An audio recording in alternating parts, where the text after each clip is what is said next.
Miriam Perez Kazagon naiz, urte asko eramaten dut dantza munduan, bai dantzari, bai irakaskuntza edo bai azken urteetan koreografo bezala.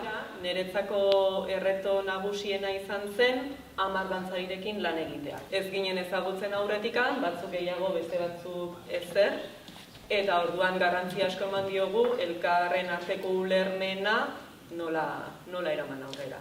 Balzen Funeral dator mutu piezan inspiratuta dago, eta bai mutun eta bai Balzen Funeralen landu nahi izan dugu isiltasuna komunikazio bide baten bezala.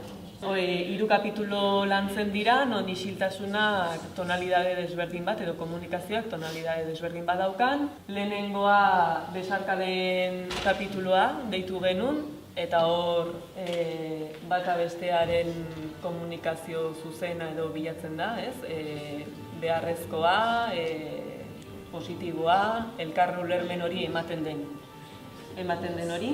Bigarren kapituloa konfliktoarena izan zen, landu dugu ez ulertzea, edo ezin ulertzea, naiz eta saiatu ezin ulertze hori. Eta hirugarrena deitu dugu bakardadearena, eta hor landu dugu bai hutsunea, bai distantzia eta bai bakardadea bera. Material bat landu dugu, material esaldi batzuk, material finko bat, baina gero proposamen desberdinak egin ditugu atal bakoitzean, improvisaketa eta jolasaren bidezko pauten bidez gauzak estrukturatzen joateko. Eta guzti horrein bildu nahi izan dugu, batez ere azpimarratuz, behin eta berriz azpimarratuz, begirada.